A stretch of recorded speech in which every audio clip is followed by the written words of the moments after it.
terkait dengan pasca pengesahan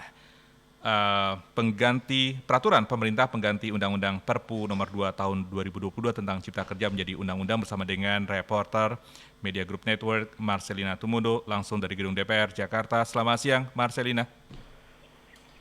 Halo, selamat siang Prihadi dan MG listeners.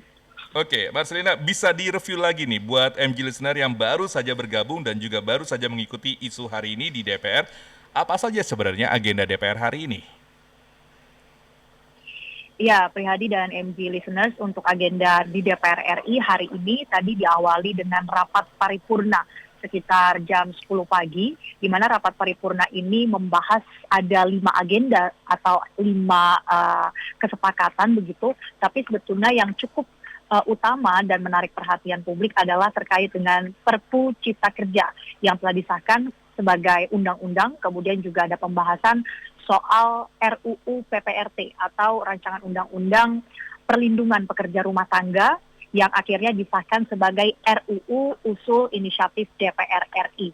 Dan kemudian dalam rapat paripurna tadi juga turut dibahas ada penyampaian hasil fit and proper test atau uji kepatutan dan kelayakan terhadap calon gubernur Bank Indonesia, yang mana calon gubernur Bank Indonesia ini kemarin sudah dimintai atau dilakukan fit and proper test di Komisi 11 DPR RI, dengan hasilnya Peri Warjio disepakati atau disetujui oleh Komisi 11 untuk menjadi gubernur Bank Indonesia di periode selanjutnya, yakni di tahun 2023 sampai tahun 2028.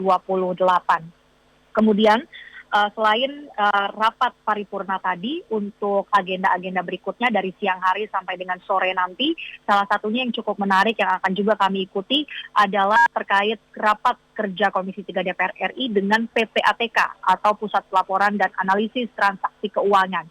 Topik yang akan dibahas nanti adalah soal temuan transaksi mencurigakan yang mencapai 300 triliun rupiah. Kalau kita ingat di pekan lalu, Prihadi dan MG listeners, dari Menko Polhukam Mahfud MD ini telah mengeluarkan statement soal dugaan transaksi mencurigakan tersebut, dan nantinya akan didalami langsung oleh Komisi 3 secara mendetail, secara terang-terangan bersama PPATK di jam 3 sore nanti. Prihadi. Oke, Mas Rina, apakah agenda terakhir itu yang pertemuan antara Komisi 3 dengan PPATK hari ini terkait dengan pembahasan dugaan tindak pidana pencucian uang sebesar 300 triliun rupiah itu dipastikan akan tepat waktu dan akan jadi digelar di pukul 15 ini? Ya, sejauh ini kalau dari informasi yang kami himpun dari Sekretariat Jenderal DPR RI bahwa terkait dengan agenda Komisi 3 ini masih sesuai dengan jadwal. Dan kami juga sempat berbincang dengan anggota Komisi 3 DPR RI dari fraksi Partai Demokrat, Hinca Panjaitan, bahwa pertemuan atau rapat hari ini sebetulnya menjadi salah satu agenda yang dipandang serius atau dapat menunjukkan komitmen dari Komisi 3 untuk membuka terang atau memperjelas suatu isu yang saat ini berkembang di masyarakat soal transaksi mencurigakan 300 triliun ini, sehingga tidak bisa ditunda-tunda lagi. Padahal sebelumnya agenda ini tidak masuk dalam topik pembahasan di masa sidang keempat saat ini yang sudah berlangsung, tapi kemudian diputuskanlah oleh Komisi 3 DPR RI bahwa isu ini harus dibahas di Komisi 3 DPR RI, karena selain mendapatkan perhatian publik, ini juga terkait dengan menyelamatkan keuangan negara atau kemudian dengan pengambilan tindakan hukum selanjutnya yang dibutuhkan jika memang kemudian ditemukan ada dugaan pelanggaran pidana. Inilah yang menjadi menarik ya, Prihadi dan MG listeners, soal dugaan tindak pidana, karena sebelumnya Menko Polhukam Mahfud MD sudah menyebut ada dugaan TPPU atau tindak pidana pencucian uang dari transaksi mencurigakan 300 triliun rupiah ini. Tidak main-main temuannya, karena juga turut menyangkut sejumlah kelembagaan negara, seperti salah satunya adalah Kementerian Keuangan, sehingga agenda jam 3 sore nanti ini sangat penting dan diharapkan bisa berlangsung sesuai dengan jadwal. Karena sebelumnya ini sudah ditunda juga ya. Harusnya untuk agenda PPATK ini berlangsung kemarin di hari Senin, tapi terpaksa ditunda karena ada beberapa alasan teknis yang membuat harus ditunda di hari Selasa ini. Begitu, Prihadi. Yang saya bisa highlight dari penjelasan Anda bahwa ini adalah hal yang dipandang serius karena isu ini yang telah berkembang dan tidak bisa ditunda-tunda lagi. Dan ini juga merupakan isu yang harus dibahas di Komisi 3. Penting isu ini dibahas karena sebagai upaya untuk penyelamatan keuangan negara dan bagaimana kemudian ke depannya untuk tindakan hukum jika ditemukan pelanggaran hukum. Dan tadi kita juga sempat membacakan terkait dengan pengesahan peraturan pemerintah pengganti undang-undang. Apa saja poin-poin yang disampaikan, Marcelina, untuk yang rapat kerja hari ini? Ya, kalau terkait Perpu Cipta Kerja yang sudah disahkan menjadi undang-undang Prihadi dan MG Listeners, ini tadi dalam rapat paripurna juga dibahas poin-poin pertimbangan seperti misalnya alasan pemerintah untuk mengeluarkan Perpu sebagai alternatif dari revisi undang-undang.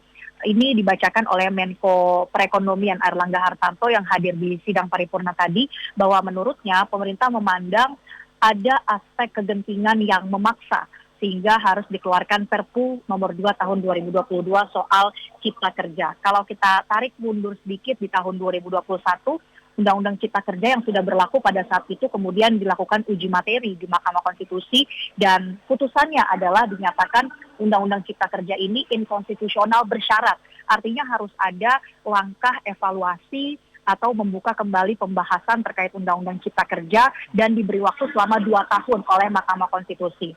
Kemudian dari pihak pemerintah akhirnya memutuskan untuk mengambil mekanisme Perpu atau peraturan pemerintah pengganti undang-undang karena tentunya ini memakan waktu yang lebih singkat.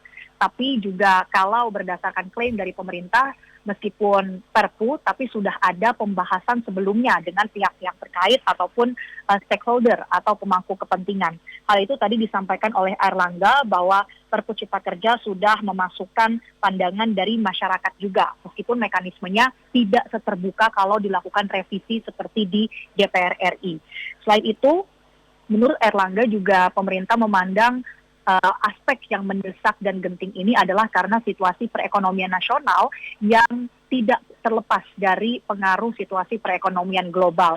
Sudah ada sejumlah krisis, mulai dari krisis kesehatan, krisis geopolitik, sampai krisis ekonomi di berbagai sektor juga yang membuat pemerintah memandang ini kalau tidak dilakukan segera Perpu, maka dapat mengganggu iklim investasi atau iklim berusaha. Bisa membuat ada ketidakpastian hukum, kemudian membuat para pengusaha atau investor menjadi ragu-ragu untuk menanamkan modal mereka di Indonesia.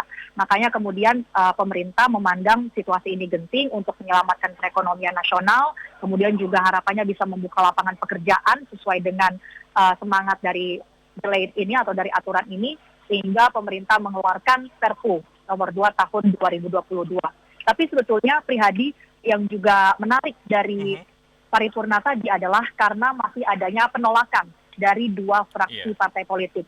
Di antaranya ada Partai Demokrat, kemudian PKS atau Partai Keadilan Sejahtera yang menyatakan sebetulnya Perpu ini tidak diperlukan karena tidak memenuhi aspek kegentingan yang memaksa. Bahkan tadi 11 anggota fraksi PKS sampai walk out atau keluar dari ruang rapat paripurna menunjukkan sikap penolakan mereka terkait pengesahan Perpu Cipta Kerja ini. Seperti itu, Prihadi. Baik, terima kasih Marcelina Tumudo langsung dari Gedung DPR Jakarta. Sekali lagi selamat kembali bertugas dan terima kasih atas laporan Anda.